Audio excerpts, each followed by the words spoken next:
11 సంవత్సరాల తర్వాత first time cinema మీడియాతో ఇంటరాక్ట్ అవుతున్నాను. చాలా సంతోషంగా ఉంది. నా నా లైఫ్లో నా ఫ్యామిలీ ఎప్పుడు ఏమీ కోరలేదు, నా వైఫ్ కానీ పిల్లలు కానీ. లాస్ట్ ఇయర్ నన్ను వాళ్ళు అడిగింది ఏంటంటే, పిల్లలు పెద్దోళ్ళు అయ్యారు, వాళ్ళు అడిగింది ఏంటంటే, నాళ్ళు నువ్వు సొసైటీ సొసైటీ సొసైటీ అనుకుంటా నువ్వు యాక్ట్ చేసేటప్పుడు మేము చూడలేదు, ఇప్పుడు యాక్ట్ చేయనా అని అడిగారు పిల్లలు. సరే, దానికి సరైన సమయం సందర్భం వస్తుంది, వచ్చినప్పుడు మనం అడగక్కర్లేదు. సినిమా ఎప్పుడు కూడా అండి, నువ్వు సప్త సముద్రాల్లో ఉన్న లాక్కొస్తుంది. సినిమాకున్న గొప్ప విషయం అది. అలా ఏదో ఒక రోజు వస్తుందని నాకు తెలుసు. ఎప్పుడొకప్పుడు నేను ఖచ్చితంగా మళ్ళీ కనెక్ట్ అవ్వాల్సిందని తెలుసు నాకు. ఆ సందర్భంలో నేను యాక్చువల్గా ఒక తమిళ సినిమా తీసుకున్నాను, నేను కొన్నాను. నేను ఇంతకుముందు కూడా ప్రొడ్యూస్ చేశాను, తాజ్మహల్ అని మీ అందరూ తెలుసు. ఆ సందర్భంలో విజయ్ సేతుపతి గారి సినిమా ఒకటి కొన్నాను నేను. కొన్నప్పుడు ఫోర్త్ వేవ్ వస్తుంది, థర్డ్ వేవ్ వస్తుంది అని మళ్ళీ మొదలుపెట్టారు. అప్పటికే ప్రొడక్షన్, పోస్ట్ ప్రీ ప్రొడక్షన్ అంతా అయిపోయింది, డైలాగ్ వెర్షన్ అన్నీ అయిపోయినాయి, మ్యూజిక్ కూడా అయిపోయింది, అంతా టెక్నీషియన్ అంతా సెట్ అయ్యారు, అంతా అయిపోయింది అన్నారు. ఇంకా మనకి దరిద్రం మొదలలేదురా, వద్దులేక సరే అయిన వరకు అయిందిలేని అంతటితో ఆపేశాను. ఆపినప్పుడు మళ్ళీ అంతా లాస్ట్ ఇయర్ నేను సరే నాకున్న సర్కిల్లో ఒక బెస్ట్ పర్సన్ని చూజ్ చేసుకుని ఆయన దగ్గరికి వెళ్దామని చెప్పి వెళ్ళాను. ఆయనే ఈటీవీ బాపినీడు గారు. ఆయన కలిసి ఇట్లా నా దగ్గర ఒక 2 సినిమాలు ఉన్నాయండి, నేనే చేద్దాం అనుకున్నాను, కానీ నాకు అనిపించింది కరెక్ట్ కాదనే భగవంతుడు ఆపాడేమో తెలియదు. ఈ సినిమాలు మీరు చూసి మీరు చేస్తాను అన్నా సరే, లేదంటే మీరు తీసుకున్నా సరే, నాకు ఇది డెడ్ ఇన్వెస్ట్మెంట్ అని చెప్పి ఫ్రాంక్గా చెప్పాను ఆయనకి. ఆయన అంతా విన్నారు, సరే మా టీంకి ఇస్తాను చూస్తా అన్నారు.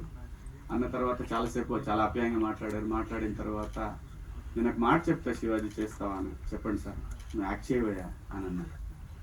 నేను చేయనని ఎప్పుడు అనలేదండి ఎవరితో కూడా. శివాజీ రాజకీయాల్లోకి వెళ్ళిపోయాడు, సీఎం అవుతాడు, పిఎం అవుతాడు అని జనం ఊరికే అనుకున్నారు. నాకు అసలు రాజకీయాల్లోకి ఎప్పుడు కూడా వెళ్ళాలని, రాజకీయ పార్టీలో ఉండాలని నేను ఎప్పుడు అనుకోలేదు. కేవలం ఆ రోజున ఎమోషన్స్, ఆ డివిజను, ఆ ప్రాంతం అనే ఎమోషన్ తోటి నేను ప్రజల కోసం కనెక్ట్ అయ్యాను. రాజకీయాలు నేను ఎప్పుడు కూడా చేయాలనుకోలేదు, చేయలేదు కూడా.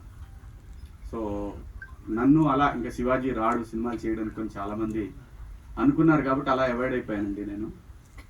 మీరు ఇస్తే చేస్తా సార్ అన్న, మీరు చెప్పండి ఏదన్నా ఉంటే చేస్తానన్నాను.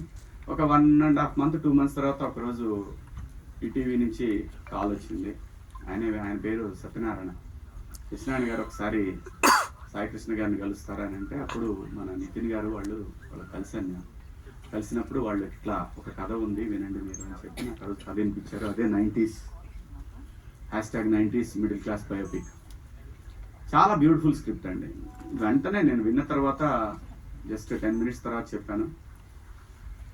చెప్పిన తర్వాత ఓకే అండి చేద్దామని చెప్పాను. అది ఇంకా ప్రొడక్షన్ అంటే సెట్స్ మీదకి వెళ్తుంది అన్నప్పుడు నాకు బిగ్ బాస్ ఆపర్చునిటీ వచ్చింది.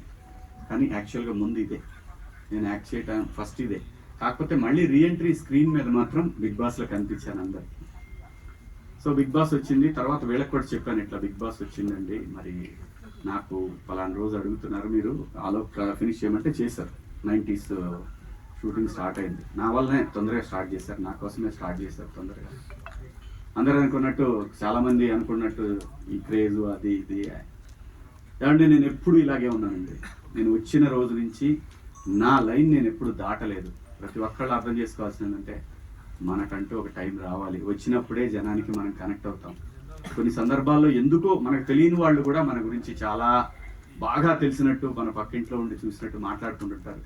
ఇలాంటి సందర్భం చాలా మంది మనుషులకు వస్తుంది, నాకే కాదు, ఇండస్ట్రీలో ఉన్న చాలా మంది ఆర్టిస్టులకు వస్తాయి, చాలా మంది టెక్నీషియన్లకు వస్తాయి, చాలా మంది జర్నలిస్టులకు వస్తుంది, అందరికీ వస్తుంది. లైఫ్లో ప్రతి వాడికి ఎంత ఎంట్రీ దొరికినా కానీ ఎక్కడో ఒక బ్రేక్ రాలేదనే ఫీలింగు అందరికీ ఉన్నట్టు నాకు ఉంది. ఆ సందర్భంలోనే బిగ్ బాస్ అనే ఒక ఆపర్చునిటీ వచ్చింది.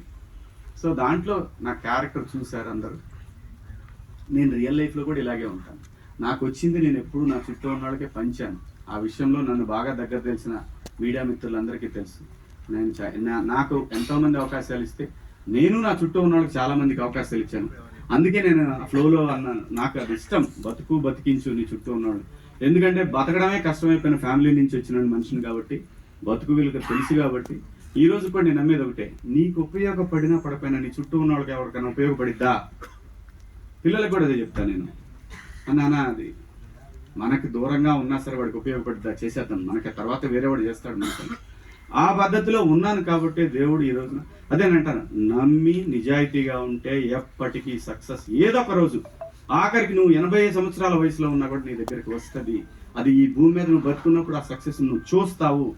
ఇది బెస్ట్ ఎగ్జాంపుల్స్ చాలా ఉన్నాయి. మీ కళ్ళ ముందు శివన్ ఉన్నాడు 50 సంవత్సరాల తర్వాత. అబ్బా అందరూ శివన్న శివన్న శివన్న అని చెప్పి మీరు అంటా ఉంటే అనిపించింది, ఓకే నేను 2 సంవత్సరాల నా ఘోషని భగవంతుడు విన్నాడా? వినిన తర్వాత నిజంగా చెప్తున్నాను, హౌస్ నుంచి వచ్చినాక ఇంతకుముందు సిరీస్లు చేసిన చాలా మంది ఎవరికి కూడా మనం అంత గొప్పగా బ్రేకులు చూసిందేం లేదు. కానీ నాది డిఫరెంట్ కేసు. నేను ఆల్రెడీ సినిమాలు చేస్తున్నాను కాబట్టి నేను వచ్చిన రోజు నుంచి స్క్రిప్ట్లు వింటానే ఉన్నాను. అలా అని చెప్పి మనతో పెద్ద పెద్ద సినిమాలు ప్లాన్ చేస్తున్నారని నేనేం చెప్పను. కొంతమంది మంచి క్యారెక్టర్లు చెప్తున్నారు, కొంతమంది హీరోగా ఒక సినిమాలు తీసుకొస్తా ఉన్నారు. అవన్నీ పక్కన పెట్టేస్తే 90s దగ్గరికి వస్తే 90s అనేది ఒక ఎక్స్ట్రాడినరీ వెబ్ సిరీస్ అండి.